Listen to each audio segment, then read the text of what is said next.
स्वागत है आपके स्कूल राज थ्योरी में। आज हम आरंभ करने जा रहे हैं कक्षा 8 की सामाजिक विज्ञान में नागरिक शास्त्र का दूसरा अध्याय धर्म निरपेक्षता की समझ।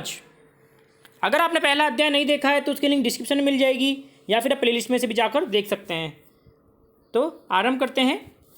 कल्पना कीजिए कि आप हिंदू या मुसलमान हैं और अमेरिका के किसी ऐसे भाग में रहते हैं जहाँ ईसाई कट्टरपंथी बहुत ताकतवर हैं। मान लीजिए कि अमेरिका का नागरिक होते हुए भी आपको कोई किराए पर मकान नहीं देना चाहता।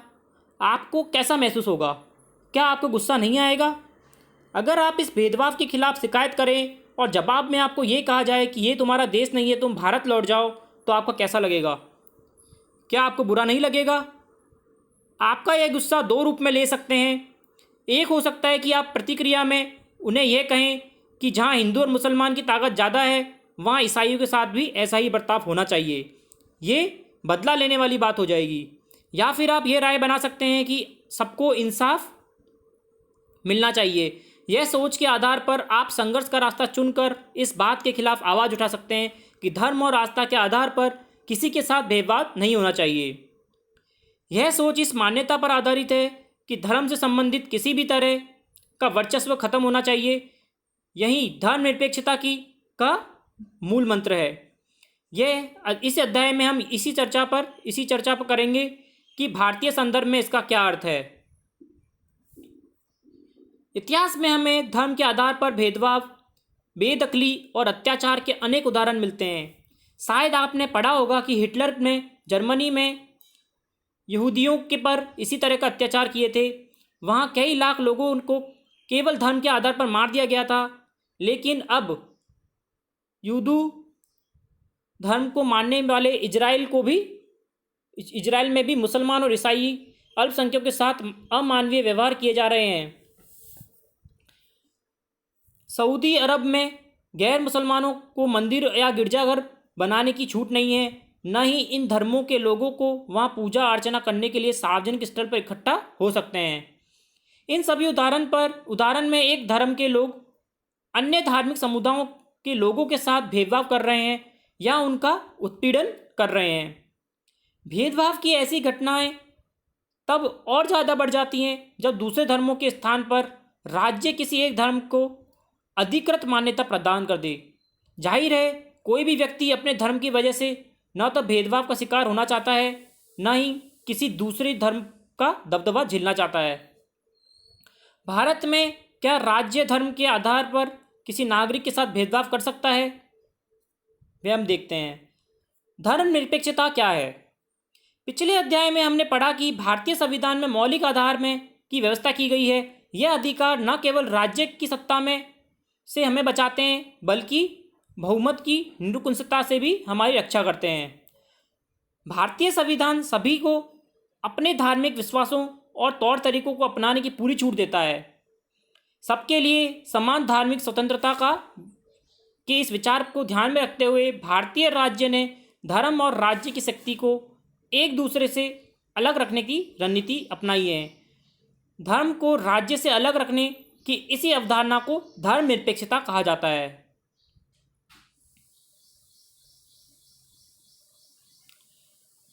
धर्म को राज्य से अलग रखना महत्वपूर्ण क्यों है? जैसा कि पीछे चर्चा की गई, धर्मनिरपेक्षता का सबसे महत्वपूर्ण पहलू है धर्म को राज्य सत्ता से अलग रखना। एक लोकतांत्रिक देश में यह बहुत ज़रूरी है। दुनिया के तकरीबन सारे देशों में एक से ज़्यादा धर्मों के लोग साथ साथ रहते हैं। जाहिर है हर देश में किसी एक धर्म की लोगों की संख्या ज़्यादा होगी। अब अगर बहुमत वाले धर्म के लोग राज्य सत्ता में पहुंच जाते हैं तो उनका समूह दूसरे धर्मों के खिलाफ भेदभाव करना और उन्हें परेशान करने के लिए इस सत्ता और राज्य के आर्थिक संसाधनों का इस्तेमाल कर सकता है। बहुमत की इस निरंकुशता के साथ चलते चलते धार्मिक अल्पसंख्यकों के साथ भेदभाव हो सकता है। उनके साथ जोर जबरदस्ती हो सकती है, यहाँ तक कि कई बार उनकी हत्या भी कर दी जाती है। बहुमत चाहे तो अल्पसंख्यकों को उनके धर्म के अनुसार जीने से रोक सकता है। धर्म के आधार पर किसी भी तरह का भेदभाव उन अधिकारों का उल्लंघन है जो लोकतांत्रिक समाज में किसी भी धर्म को मानने वाले अपने प्रत्येक नागरिक को प्रदान की जाती है। लिहाजा बहुमत की निरंकुशता और उनके कारण मौलिक अधिकारों का हनन वह अहम कारण है जिसके चलते लोकतांत्रिक समाजों में राज्य और धर्म को अलग अलग रखना इतना ही महत्वपूर्ण माना जाता है। लोकतांत्रिक समाजों में धर्म को राज्य से अलग रखने का एक महत्वपूर्ण कारण यह भी है कि हमें लोगों के धार्मिक चुनाव के अधिकार की रक्षा करनी चाहिए। इसका अर्थ यह है कि देश के किसी भी व्यक्ति को एक ही धर्म से निकलने पर दूसरे धर्म को अपनाने या धार्मिक उपदेशों को अलग ढंग से व्याख्या करने की स्वतंत्रता होती है। आइए इस बात को और अच्छी तरह समझने की कोशिश करते हैं। समझने के लिए छुआछूत की प्रथा पर विचार करें। संभव है कि आपको हिंदुओं के बीच ये प्रचलित प्रथा अच्छी नहीं लगती होगी। इसका मतलब यह है कि आप इसे बदलने की कोशिश भी करेंगे, लेकिन अगर राज्य की सत्ता ऐसे हिंदुओं का साथ दे जो छुआछूत को सही मानते हो, तो क्या आप आसानी से इस प्रथा को बदल पाएंगे? जी नहीं। अगर आप प्रभुत्वशाली धार्मिक समुदाय के समूह सदस्य हैं, तो भी आपको अपने समुदाय के ही दूसरे लोगों के सारे में भारी विरोध का सामना करना पड़ेगा।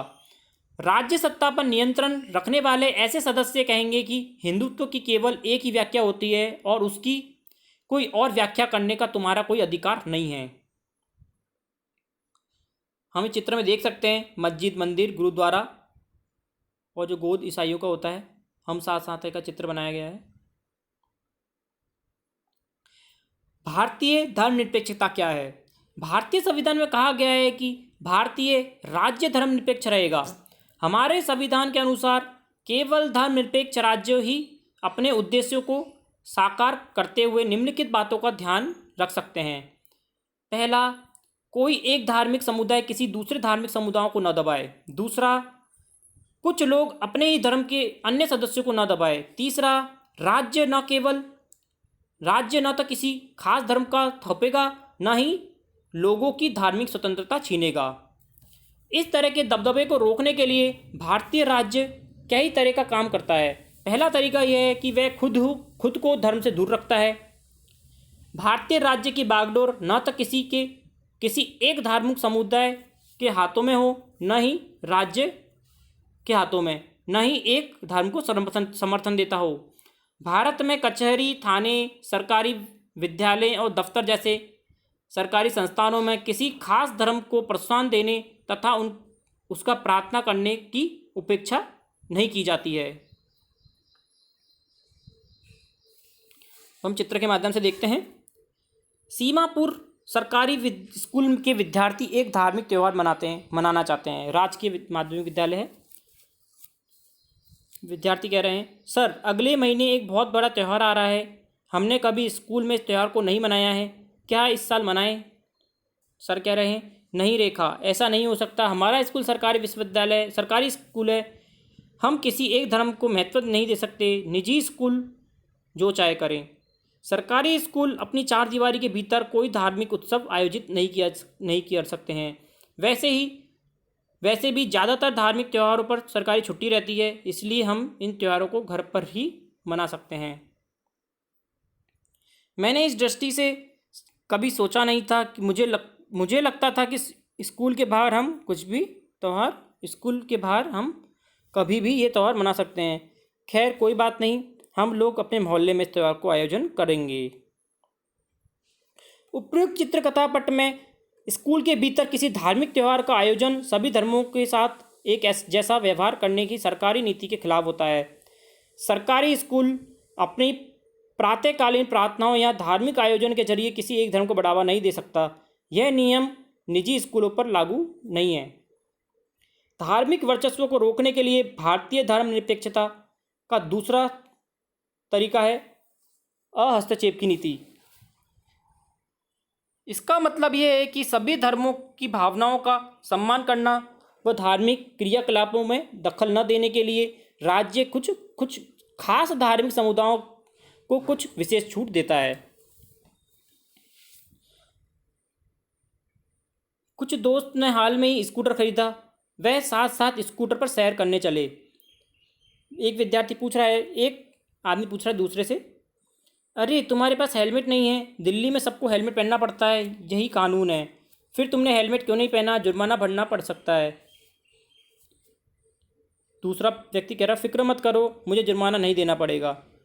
अरे परमजीत, तुम पर जुर्माना क्यों नहीं लगेगा? देखो, पगड़ी पहनना सिख धर्म का एक बुनियादी असूल है, इसलिए सरकार मुझे हेलमेट पहनने के लिए मजबूर नहीं कर सकती।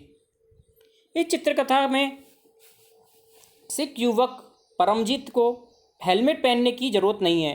कारण यह है कि भारतीय राज्य इस बात पर मान्यता देता है कि पगड़ी पहनना सिख धर्म की प्रथाओं के मुताबिक महत्वपूर्ण है। लिहाजा इन धार्मिक आस्थाओं में दखलंदाजी से बचने के लिए राज्य ने कानून में रियायत दे दी है। धार्मिक वर्चस्व को रोकने के लिए भारतीय धर्मनिरपेक्षता का तीसरा तरीका हस्तक्षेप का तरीका है। इस अध्याय के में पीछे आप छुआछूत के बारे में पढ़ चुके हैं। यह इस बात पर उपयुक्त उदाहरण भी है कि किस तरह एक ही धर्म के लोग, ऊंची जाति के हिंदू अपने ही दूसरे धर्म के सदस्य निचली जातियों को दबाते हैं।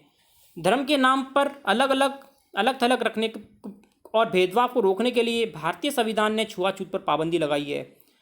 इस उदाहरण में राज्य धर्म के नाम पर अलग थलग करने और भेदभाव को बढ़ावा देने वाले उस प्रथा को खत्म करने के लिए धर्म में हस्तक्षेप कर रहा है, जो निचली जातियों के लोगों को के मौलिक अधिकारों का हनन करता है, क्योंकि वह भी इसी देश के नागरिक हैं।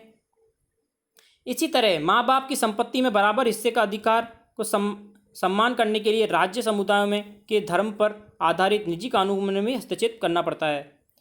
राज्य का हस्तक्षेप सहायता के रूप में ही हो सकता है। भारतीय संविधान धार्मिक समुदायों को अपने स्कूल और कॉलेज खोलने के अधिकार देता है और गैर प्राथमिकता के आधार पर राज्य में उन्हें सीमित आर्थिक सहायता भी मिलती है। भारतीय धर्मनिरपेक्षता दूसरे लोकतांत्रिक देशों और धर्मनिरपेक्षता से किस तरह अलग हैं? ऊपर दिए गए तीनों उद्देश्य दुनिया के अन्य धर्मनिरपेक्ष लोकतांत्रिक देश के संविधान में दिए गए उद्देश्यों से मिलते जुलते हैं। अमेरिकी संविधान में हुए पहले संविधान संशोधन के जरिए विधायकों को ऐसे कानून बनाने से रोक दिया गया था जो धार्मिक संस्थाओं के पक्ष में लेते थे या धार्मिक स्वतंत्रता को रोकते थे। इसका मतलब यह है कि विधायिका किसी भी धर्म को राजकीय धर्म घोषित नहीं कर सकती, न ही विधायिका किसी एक धर्म पर ज़्यादा प्राथमिकता दे सकती है। संयुक्त राज्य अमेरिका में राज्य और धर्म की पृथक्करण का मतलब है कि राज्य और धर्म दोनों एक दूसरे के मामले में किसी तरह का दखल नहीं दे सकते। शायद आप समझ गए होंगे कि भारतीय धर्मनिरपेक्षता और अमेरिकी धर्मनिरपेक्षता के बीच में एक अहम फ़र्क है। ऐसा इसलिए है कि अमेरिकी धर्मनिरपेक्षता में धर्म और राज्य के बीच स्पष्ट अलगाव है। अलगाव के विपरीत भारतीय धर्मनिरपेक्षता में राज्य के धार्मिक मामलों में हस्तक्षेप करने की छूट दी गई है। आप पढ़ चुके हैं कि किस तरह भारतीय संविधान में छुआछूत को खत्म करने के लिए हिंदू धार्मिक क्रियाकलापों में हस्तक्षेप किया था, और भारतीय धर्मनिरपेक्षता में राज्य धर्म से अलग तो है ही, लेकिन धर्म से उसका फासला सैद्धांतिकता है। इसका मतलब यह है कि संविधान में दिए गए आदर्शों के आधार पर राज्य किसी भी धर्म के मामले में हस्तक्षेप कर सकता है। यह आदर्श वह कसौटी में हुआ कराते हैं कि इसके जरिए इस बारे में फैसला लिया जा सकता है कि हमारा राज्य धर्मनिरपेक्ष सिद्धांतों के अनुरूप काम कर रहा है या नहीं। इस चित्र को देखते हैं। संयुक्त राज्य अमेरिका में सरकारी स्कूलों के ज़्यादातर बच्चे पहले वफादारी की शपथ लेते हैं, प्लेज ऑफ एलिगेंस। ठीक है, इस शपथ में ईश्वर को छत्रछाया शब्द आते हैं। 60 साल से पहले भी वहाँ यह तय कर दिया गया था कि अगर यह शपथ किसी बच्चे को धार्मिक आस्था को ठोस पहुँचाती है तो इसको दोहराने की जरूरत नहीं है। इसके बावजूद वहाँ ईश्वर को छत्रछाया वाक्यांश को कई बार कानूनी चुनौती भी दी जा चुकी है। चुनौती देने वालों का कहना है कि वाक्यांश अमेरिकी संविधान के पहले संशोधन में चर्च और राज्यों के बीच किए गए पृथक्करण का उल्लंघन करता है। उपरोक्त चित्र में अमेरिका के सरकारी स्कूल के बच्चे वफादारी की शपथ लेते हुए दिखाई दे रहे हैं। भारतीय राज्य धर्मनिरपेक्ष है और धार्मिक वर्चस्व को रोकने के लिए कई तरह का काम करता है। भारतीय संविधान अपने नागरिकों को मौलिक अधिकार का आश्वासन देता है। यह मूलभूत अधिकार इन धर्मनिरपेक्ष सिद्धांतों पर आधारित है, लेकिन इसका मतलब ये नहीं है कि भारतीय समाज में इन अधिकारों का उल्लंघन बंद हो गया है, बल्कि वास्तव में ऐसे उल्लंघनों की वजह से ही हमारे सामने संवैधानिक व्यवस्था की जरूरत बनी हुई है। इस तरह के अधिकारों के होने का ज्ञान हमें इन अधिकारों के उल्लंघन के प्रति संवेदनशील बनाता है। जब कभी ऐसा होता है तो हमें इसके खिलाफ सही कदम उठाने की क्षमता भी उसी से मिलती है। फरवरी 2004 में फ्रांस के एक कानून बनाया था। इस कानून में प्रावधान किया गया कि कोई भी विद्यार्थी इस्लामी बुर्का, युद्धही टोपी या बड़े बड़े ईसाई क्रॉस जैसे धार्मिक अथवा राजनीतिक चिन्ह या प्रतीकों के धारण करके स्कूल नहीं आएगा। फ्रांस में रहने वाले उन आप्रवासियों ने इस कानून के काफ़ी विरोध किया। वे मुख्यतः अल्जीरिया, ट्यूनीशिया या मोरक्को आदि देशों से आए थे जो फ्रांस में उपनिवेश थे। 1960 के दशक में फ्रांस में मजदूरों की कमी आ गई थी। उस समय इन अप्रवासियों को फ्रांस में आकर काम करने के लिए वीज़ा यानी प्रवेश दिए गए थे। उन अप्रवासियों की बेटियां स्कूल में अक्सर सिर पर रुमाल बांधकर आती थीं, लेकिन इस कानून के लागू होने के बाद सिर पर रुमाल बांधने के कारण स्कूल से निकाल दिया गया था। आइए अब हम इनके क्वेश्चन आंसर करते हैं। प्रश्न नंबर 1 है, अपने आस पड़ोस में प्रचलित धार्मिक क्रियाकलापों की सूची बनाइए और आप विभिन्न प्रकार की प्रार्थनाओं, विभिन्न देवी देवताओं की पूजा, विभिन्न पवित्र स्थान, विभिन्न प्रकार के धार्मिक संगीत और गायन को देख सकते हैं। क्या इससे धार्मिक क्रियाकलापों की स्वतंत्रता का पता चलता है? आप ये बना सकते हैं कि जैसे मेरे पास में हिंदू, मुस्लिम, सिख जैसे ईसाई के विभिन्न धर्मों के लोग रहते हैं, वो अपनी मर्जी से धर्म की पूरी स्वतंत्रता तो बनाते हैं। हिंदू धर्म के लोग भगवान की पूजा करते हैं। इस धर्म में बहुत सारे भगवान होते हैं जैसे शंकर भगवान, लक्ष्मी माता इत्यादि। रामायण और भगवत जैसे पवित्र किताबों का जाना जाता है। इस धर्म की पवित्र गीता को भजन कहते हैं। मुस्लिम धर्म